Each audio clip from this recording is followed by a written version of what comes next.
through offshore accounts. The point is, I believe that in this new economy, workers and startups and small businesses need more of a voice, not less. The rules should work for them. And I'm not alone in this.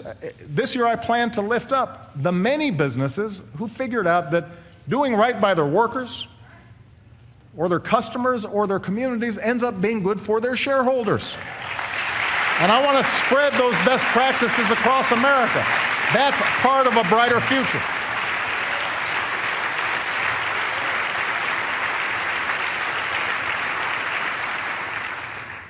In fact, it turns out many of our best corporate citizens are also our most creative. And this brings me to the second big question we as a country have to answer. How do we reignite that spirit of innovation to meet our biggest challenges? 60 years ago, when the Russians beat us into space, we didn't deny Sputnik was up there. We didn't argue about the science or shrink our research and development budget. We built a space program almost overnight, and 12 years later, we were walking on the moon.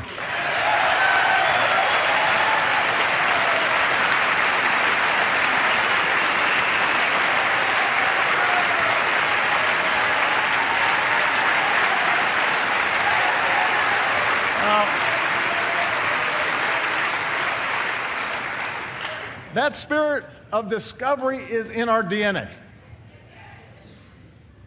America is Thomas Edison and the Wright brothers and George Washington Carver. America is Grace Hopper and Katherine Johnson and Sally Ride. America is every immigrant and entrepreneur from Boston to Austin to Silicon Valley racing to shape a better future. That's who we are. And over the past 7 years, we've nurtured that spirit. We've protected an open internet and taken bold new steps to get more students and low-income Americans online. We've launched next-generation manufacturing hubs and online tools that give an entrepreneur everything he or she needs to start a business in a single day. But we can do so much more. You know, last year, Vice President Biden said that with a new moonshot, America can cure cancer. Last month, he worked with this Congress to give scientists at the National Institutes of Health the strongest resources that they've had in over a decade. Well,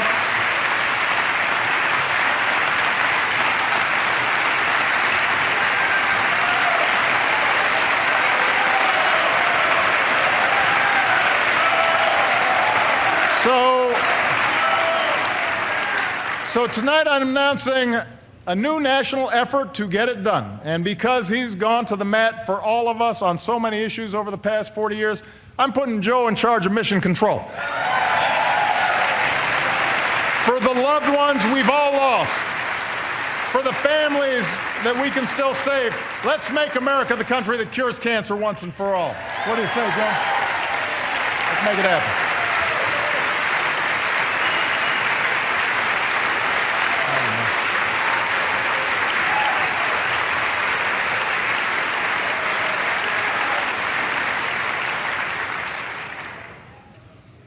Now, medical research is critical.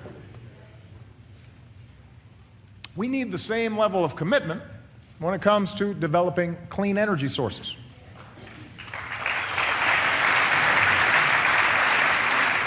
Look, if anybody still wants to dispute the science around climate change, have at it.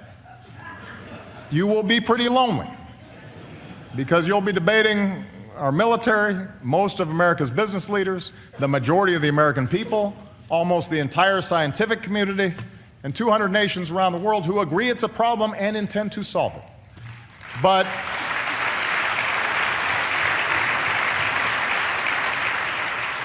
even if the planet wasn't at stake, even if 2014 wasn't the warmest year on record, until 2015 turned out to be even hotter. Why would we want to pass up the chance for American businesses to produce and sell the energy of the future?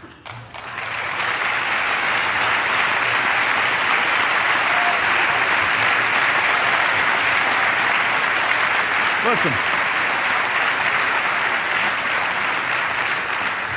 7 years ago, we made the single biggest investment in clean energy in our history. Here are the results. In fields from Iowa to Texas, wind power is now cheaper than dirtier conventional power. On rooftops from Arizona to New York, solar is saving Americans tens of millions of dollars a year on their energy bills and employs more Americans than coal in jobs that pay better than average.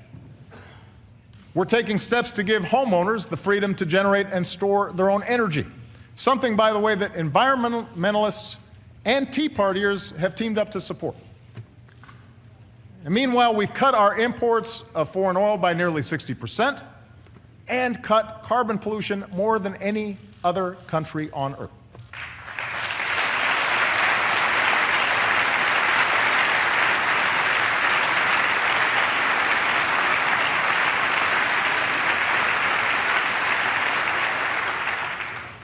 Gas under $2 a gallon ain't bad either.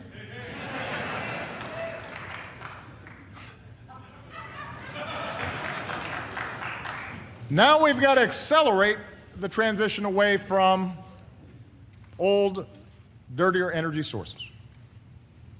Rather than subsidize the past, we should invest in the future, especially in communities that rely on fossil fuels. We do them no favor when we don't show them where the trends are going.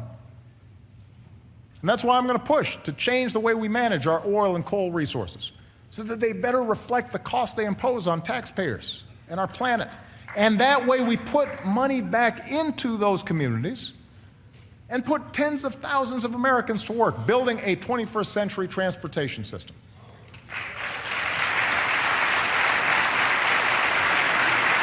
Now,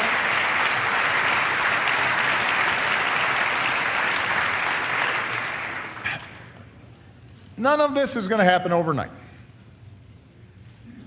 And yes, there are plenty of entrenched interests who want to protect the status quo. But the jobs we'll create, the money we'll save, the planet we'll preserve, that is the kind of future our kids and our grandkids deserve. And it's within our grasp. And climate change is just one of many issues where our security is linked to the rest of the world. And that's why the third big question that we have to answer together is how to keep America safe and strong without either isolating ourselves or trying to nation build everywhere there's a problem. I told you earlier, all the talk of America's economic decline is political hot air. Well, so is all the rhetoric you hear about our enemies getting stronger and America getting weaker. Let me tell you something. The United States of America is the most powerful nation on earth, period. Period.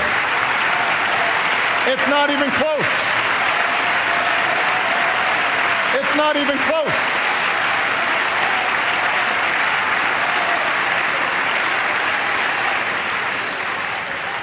It's not even close.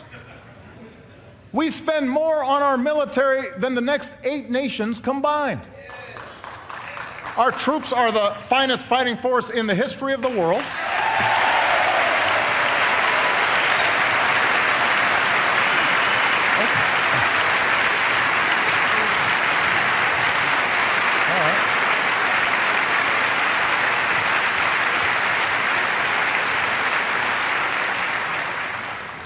No nation attacks us directly or our allies because they know that's the path to ruin.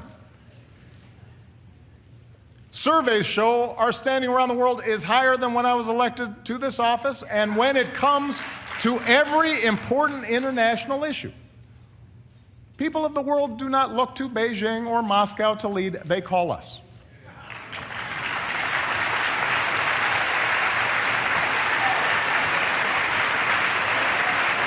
So,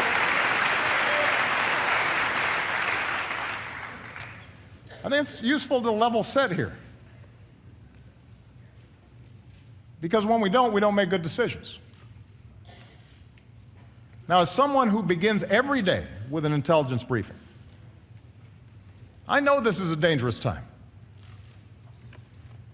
But that's not primarily because of some looming superpower out there, and it's certainly not because of diminished American strength.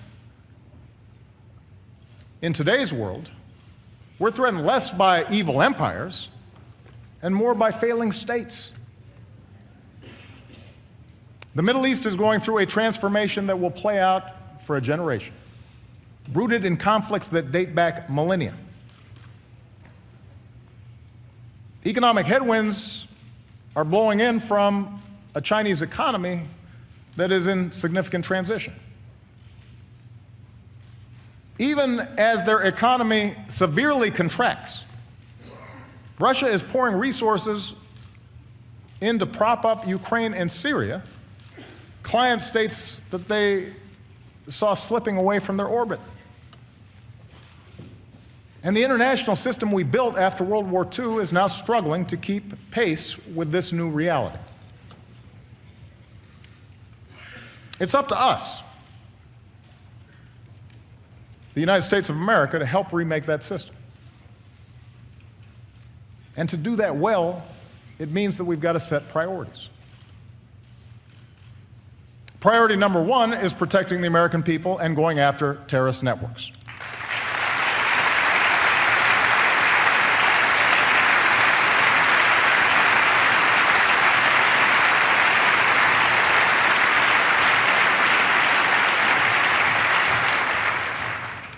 Both al-Qaeda and now ISIL pose a direct threat to our people because in today's world, even a handful of terrorists who place no value on human life, including their own, can do a lot of damage.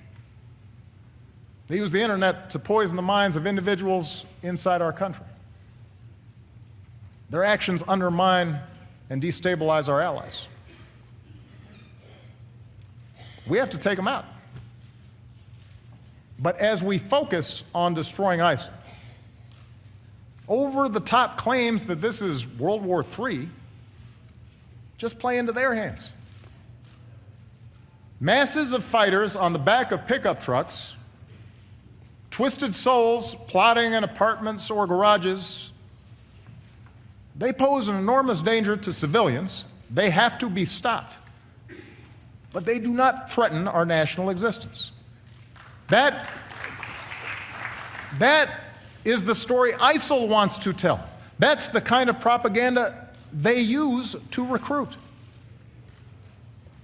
We don't need to build them up to show that we're serious. And we sure don't need to push away vital allies in this fight by echoing the lie that ISIL is somehow representative of one of the world's largest religions.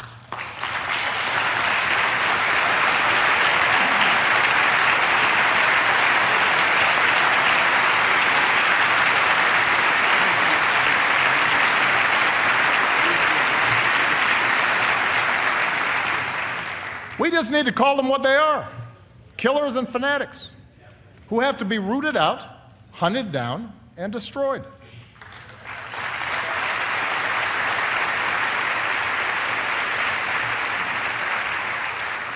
And that's exactly what we're doing.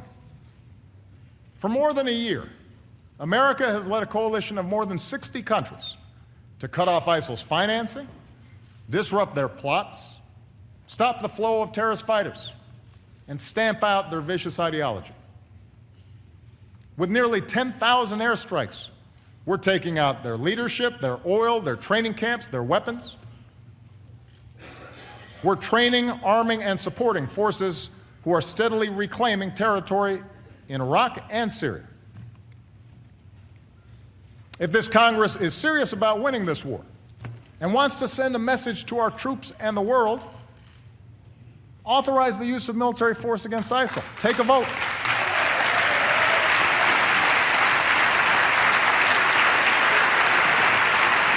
Take a vote.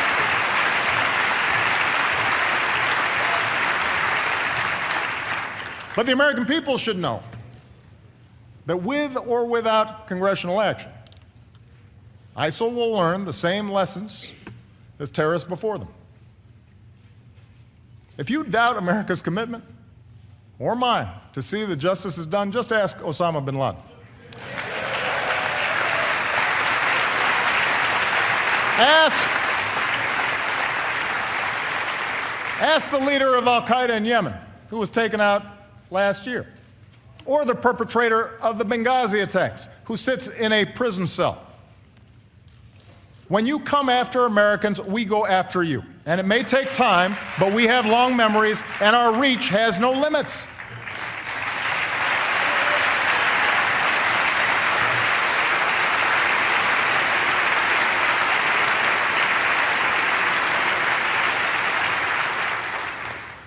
Our foreign policy has to be focused on the threat from ISIL and al-Qaeda. But it can't stop there. For even without ISIL, even without al-Qaeda, instability will continue for decades in many parts of the world.